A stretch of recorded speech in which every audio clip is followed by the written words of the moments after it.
students, this is Radhika Kaur with the session number 9 of your chapter Metals and Non-Metals. In this session, we are going to talk about introduction to metallurgy. Metallurgy, metal से related जब हम कुछ चीज़ पढ़ते हैं तो metallurgy एक main important चीज़ रहती है.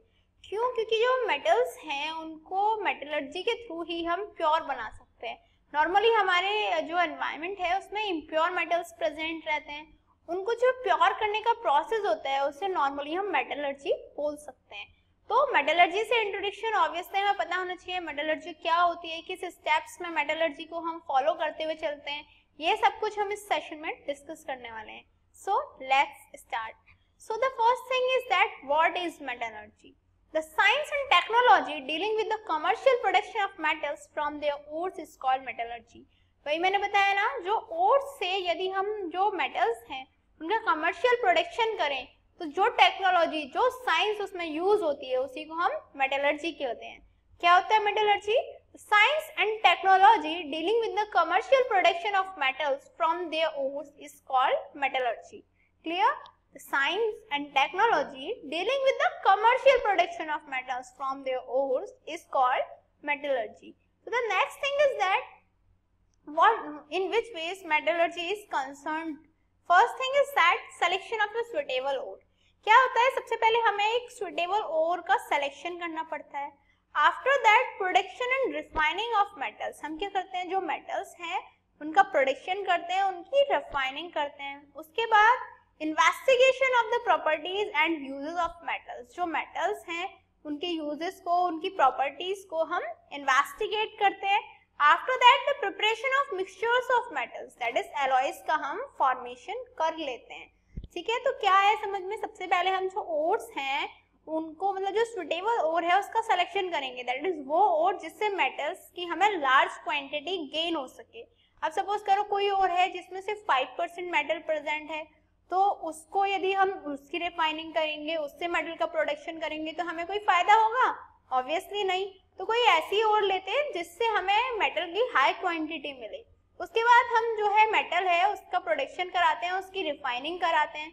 उसके बाद हम इन्वेस्टिगेट करते हैं कि जो मेटल हमारे पास प्रेजेंट है उसकी प्रॉपर्टीज क्या है, उसके यूजेस क्या है. आफ्टर दैट हम क्या करते हैं, जो मेटल्स हैं उनका मिक्सचर्स का को, मतलब उनकी जो मिक्सचर्स है उनका फॉर्मेशन करते हैं, दैट इज एलॉय का फॉर्मेशन कर लेते हैं. अब आती है जो मेटल्स हैं उनकी अकरेंस कहाँ होती है normally. Active metals such as zinc, iron, calcium, sodium, magnesium occur on earth crust as their oxides, sulphides और कार्बोनेट्स. हमें जितने भी एक्टिव मेटल्स हैं जैसे जिंक हुआ, आयरन या कैल्शियम, सोडियम, मैग्नीशियम, ये सब हमें अर्थ क्रस्ट में मिल जाते हैं.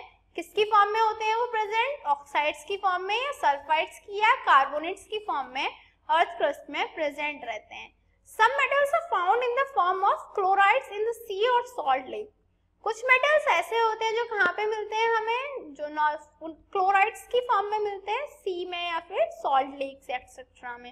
And metal chlorides are also found in the form of rocks. Rocks की फॉर्म में भी हमें मेटल क्लोराइड्स का फॉर्मेशन दिख जाता है. जो मेटल क्लोराइड्स हैं हमें रॉक्स की फॉर्म में भी मिल जाते हैं. तो क्या कुछ मेटल्स तो हमें अर्थ क्रस्ट में मिल जाते हैं ऑक्साइड, सल्फाइड, कार्बोनेट्स की फॉर्म में. कुछ मेटल क्लोराइड्स की फॉर्म में सी में या सॉल्ट लेक्स में या रॉक्स में हमें मिल जाते हैं. Also what are the native metals. Native metals क्या होते हैं और वो कहाँ पे मिलते हैं, ऑब्वियसली ये भी हमें पता होना चाहिए.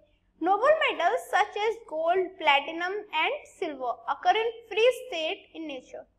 नेचर में जितने भी नोबल मेटल्स हैं हमारे, जैसे गोल्ड हुआ, प्लैटिनम हुआ या सिल्वर हुआ, वो फ्री स्टेट में मिल जाते हैं. These so-called native metals, इसीलिए उन्हें हम क्या बोलते हैं, native metals बोलते हैं. And are associated with sands and clay in the earth crust. और हमें किसके साथ मिल जाते हैं, earth crust में हमें मिल जाते हैं, but वो किसके साथ associated रहते हैं, that is sands और clay particles उनसे attached रहते हैं. तो क्या होते हैं native metals? वो metals जो हमें normally free state में मिल जाते हैं.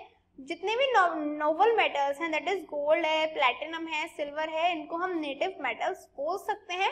और ये हमें नॉर्मली अर्थ क्रस्ट में मिल जाते हैं, जिनके साथ जो सैंड है या क्ले है वो एसोसिएटेड रहती है. So the next thing is that what are minerals. Minerals क्या होते हैं? The compounds of metals found in the form of rocks are called minerals. Metals के वो कंपाउंड्स जो रॉक्स की फॉर्म में हमें मिलते हैं उन्हीं को हम क्या बोलते हैं, मिनरल्स बोलते हैं। कौन से कंपाउंड्स, वो मेटल्स के वो कंपाउंड्स जो रॉक्स की फॉर्म में हमें मिलते हैं उन्हीं को हम मिनरल्स बोलते हैं। These are naturally occurring compounds of metal, और ये क्या होते हैं, नेचुरली occurring compounds होते हैं मेटल के। तो मिनरल्स क्या हुए, the compounds of metals found in form of rocks are called minerals and these are naturally occurring compounds of metals। अभी हमने मिनरल्स पढ़ लिया, बट बात आती है जो ओर्स होती है वो क्या होती है। मेटलर्जी के टाइम पे हमें टर्म्स में डिफरेंस पता होना चाहिए कि कौन सा हमारा मेटल होगा, कौन सा मिनरल होगा, और क्या होगा, एलॉय क्या होगा, इन सब के बारे में हमें डिफरेंशिएशन पता होना चाहिए। तो मिनरल क्या हुए थे, मिनरल वो कंपाउंड्स थे मेटल के जो रॉक्स की फॉर्म में हमें मिलते थे। और क्या होती है, an ore is a mineral which contains a metal. और क्या होती है, एक मिनरल होती है जिसमें मेटल होता है in such a quantity and in such a form that it can be used as a source for the commercial production of the metal।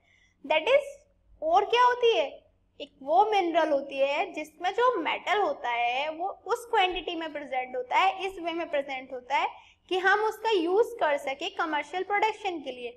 मैंने आपको बताया था कमर्शियल प्रोडक्शन के लिए हमें रिक्वायरमेंट क्या है, एक ऐसा सब्सटेंस, ऐसे रॉक्स यूज करते हैं, ऐसी ओर्स चाहिए होती हैं जिनमें जो मेटल की क्वांटिटी है वो ज्यादा है, क्योंकि ऑब्वियसली यदि हमें किसी चीज से सिर्फ 5% मेटल मिल रहा है तो उसको रिफाइन करने का, उसकी मेटलर्जी करने का हमें फायदा क्या हुआ, क्योंकि इतना तो हम उस पर एक्सपेंस ही कर देते हैं।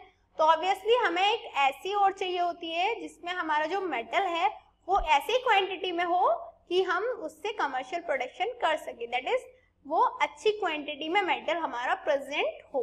तो अब आती है, एक तो हमने मिनरल पढ़ लिया, और पढ़ ली, एक और वर्ड यूज होता है मेटलर्जी में, गोंग। गोंग क्या होता है, the impurity of sand, clay and rocky materials associated with the ore is called gong.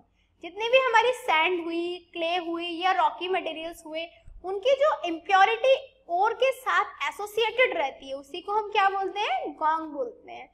क्या होती है gangue, it is the impurity of sand, clay and rocky materials associated with the ore. The gangue must be removed from the valuable minerals. Obviously यदि हमें minerals चाहिए, हमें valuable minerals बनाने हैं, तो उसके लिए जो गोंग है उसे हमें रिमूव करना पड़ता है। Obviously what are the differences between the mineral and ore. मैंने बताया था ना आपको कि जो मिनरल है और जो ओर है उनको डिफरेंशिएशन करना जरूरी हो गया है, क्योंकि जब तक हमें मेटलर्जी के टर्म्स नहीं पता होंगे कि मिनरल क्या होता है, ओर क्या होता है, गोंग क्या होती है, इन चीजों में हम डिफरेंशिएट नहीं कर पाएंगे तो मेटलर्जी के जो टर्म्स हैं उनको एक्सप्लेन ही नहीं कर पाएंगे, तो उसको समझने में भी हमें इतनी टिपिकलिटी फील होगी। तो जो डिफरेंस करिए मिनरल और ओर में, फर्स्ट डिफरेंस है every ore is a mineral but every mineral is not an ore. हर जो ओर होती है वो मिनरल होती है। रिमेंबर, हर एक ओर मिनरल होती है, बट ऐसा जरूरी नहीं है दैट एवरी मिनरल जो है हर मिनरल ओर हो। समझ में आया, हर ओर मिनरल होती है, ठीक है, हर ओर मिनरल होती है बट हर मिनरल ओर नहीं होता। एग्जाम्पल के लिए लीजिए, bauxite is both a mineral and an ore of aluminium. जो बॉक्साइट है वो मिनरल है और वो ओर भी होती है एल्यूमिनियम की, क्योंकि बॉक्साइट से जब हम एल्यूमिनियम मेटल को निकालते हैं तो हमें अच्छी क्वांटिटी में एल्यूमिनियम मिल जाता है, इसीलिए वो ओर भी होती है एल्यूमिनियम की। But China clay is a mineral that contains aluminium. जो चाइना क्ले है वो भी एक मिनरल है, उसमें एल्यूमिनियम प्रेजेंट रहता है, but it is not an ore of aluminium. लेकिन ये एल्यूमिनियम की ओर नहीं होती। और क्यों नहीं होती, because the metal aluminium is not extracted profitably from the clay. क्योंकि जो चाइना क्ले है उससे हम जो एल्यूमिनियम मेटल है उसका प्रॉफिट के साथ एक्सट्रैक्शन नहीं कर पाएंगे। तो समझ में आया, जिस मिनरल से हम इजीली और प्रॉफिटेबली एक्सट्रैक्शन कर पाए मेटल का वो ओर होगी, जबकि जो दूसरे मिनरल्स हैं वो ओर नहीं होते। तो क्या क्लियर हुआ, that every ore is a mineral but every mineral is not a ore. Also what are the steps of metallurgy. As I told you कि मेटलर्जी की स्टेप्स के बारे में हम इस सेशन में डिस्कस करने वाले हैं। जो उसके मेथड्स हैं उसके बारे में हम नेक्स्ट सेशन में डिस्कस करेंगे। तो जो मेटलर्जी की स्टेप्स हैं उसमें फर्स्ट है location of mineral deposit is ascertain. जो जहाँ पे मिनरल्स हैं, जहाँ पे मिनरल्स प्रेजेंट हैं उस लोकेशन को डिफाइन कर लिया जाता है, डेफिनेट बना लिया जाता है। सैंपल्स आर टेकन, वहां से सैंपल्स लिए जाते हैं and are send to laboratories to assess the percentage of valuable parts in the minerals. उन्हें लैबोरेटरीज में हम भेज देते हैं। क्यों भेज देते हैं? ताकि हमें पता चल जाए कि जो मिनरल है उसमें कितना परसेंटेज प्रेजेंट है, दैट इज कितना वैल्यूएबल मिनरल का परसेंटेज प्रेजेंट है। क्लियर? तो क्या करेंगे, सबसे पहले लोकेशन हम डिफाइनेट करेंगे, सैंपल्स लेंगे और उन सैंपल्स को हम लेबोरेटरी में सेंड कर देंगे ताकि वहां पे हमें पता लग सके कि जो मिनरल है उसमें कितना वैल्यूएबल पार्ट मेटल का प्रेजेंट है, कितनी परसेंटेज प्रेजेंट है वैल्यूएबल पार्ट की। उसके बाद if the acids report is favourable, that is acids report यदि फेवरेबल है, दैट इज जो परसेंटेज है वो अच्छी खासी प्रेजेंट है यदि मिनरल में, द ओर इज माइंड, तो उस ओर को माइन कर लिया जाता है, ठीक है, and send by rail, ships और trucks to the metallurgical plants. और उसके बाद रेल्स का या फिर शिप्स का या ट्रक्स का यूज करके उन्हें हम मेटलर्जिकल प्लांट्स में भेज देते हैं। Where the ore is concentrated, वहां पे क्या होता है, जो ओर है उसकी कंसंट्रेशन की जाती है और उसको एंड कन्वर्टेड इनटू मेटल्स, और उसे मेटल्स में कन्वर्ट कर दिया जाता है। The metal was obtained is refined according to the need, और जो अब मेटल मिलता है उसको हम क्या कर लेते हैं, उसको रिफाइन कर लेते हैं अपने नीड्स के अकॉर्डिंग। तो सबसे पहले हमने क्या किया था, एक डेस्टिनेशन को डिफाइन करा था। जब हमें एक डेस्टिनेशन मिल गई, वहां से हमने सैंपल्स लिए और उन सैंपल्स को हमने लेबोरेटरीज में सेंड कर दिया ये देखने के लिए कि इस मिनरल में मेटल की कितनी परसेंटेज प्रेजेंट होगी। यदि जो रिपोर्ट है वो हमारी फेवरेबल है, दैट इज जो परसेंटेज है वो एक अच्छी परसेंटेज प्रेजेंट है, तो हम ओर को माइन कर लेते हैं। ओर को माइन करने के बाद हम जो ओर है उसे क्या करते हैं, शिप्स, ट्रक्स या जितने भी ट्रांसपोर्टेशन सिस्टम्स होते हैं उनके थ्रू मेटलर्जिकल प्लांट्स तक भेज देते हैं, जहाँ पे क्या होता है, ओर का कंसंट्रेशन होता है और उसके बाद जो ओर है उसको मेटल में कन्वर्ट कर दिया जाता है। जब ओर मेटल में कन्वर्ट हो जाती है तो हम क्या करते हैं, जो मेटल है उसको रिफाइन कर लेते हैं अपनी नीड्स के अकॉर्डिंग। अब आती है main steps of metallurgical operations. Metallurgy में क्या क्या होता है वो तो मैंने आपको एक्सप्लेन कर दिया, बट स्टेप्स क्या होती हैं, किन किन स्टेप्स में हम मेटलर्जिकल ऑपरेशंस को परफॉर्म करते हैं। फर्स्ट स्टेप होती है to separate gangue from the valuable minerals by ore dressing. Metallurgical plants में ये जो प्रोसेस है वो क्या क्या होते हैं, पहला तो ये है कि जो जितनी भी गोंग, दैट इज जो इम्प्योरिटी होती है सैंड, क्ले वगैरह की, उसे हम सेपरेट कर लेते हैं वैल्यूएबल मिनरल्स से। और किसके थ्रू सेपरेट करते हैं, ओर ड्रेसिंग के मेथड के through. Second, to convert carbonates ore into oxides by calcination. जितनी भी हमारी कार्बोनेट्स की ओर्स होती हैं उन्हें हम कैल्सिनेशन के थ्रू ऑक्साइड्स में कन्वर्ट कर लेते हैं।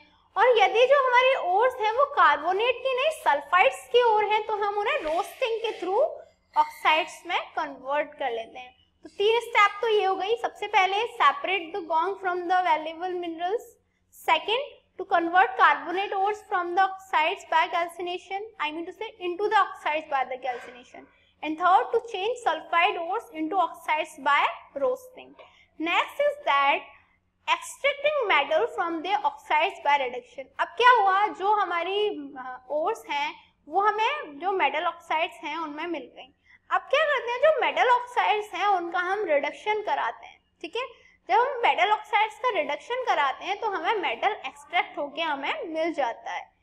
जो extraction of chromium, manganese, iron, जो CrMn, Fe जैसे मेटल्स होते हैं उनका जो ऑक्सीडेशन होता है हम एल्यूमिनोथर्मी का यूज करके करते हैं। किसका, एल्यूमिनोथर्मी। ये क्या प्रोसेस होता है, कैसे मेथड ये होता है, ये हम सब session number next I mean से इससे जो नेक्स्ट सेशन नंबर 10 है उसमें हम इसके बारे में डिस्कस करेंगे डिटेल में। बट अभी आप ये समझ सकते हो दैट क्रोमियम, मैग्नीज, आयरन, इन सब के ऑक्साइड्स का एक्सट्रैक्शन एल्यूमिनोथर्मी का यूज करके होते हैं। जो Na that is sodium, calcium या एल्यूमिनियम है उनका जो आइसोलेशन होता है वो कैसे होता है, by electrolysis of fused salts.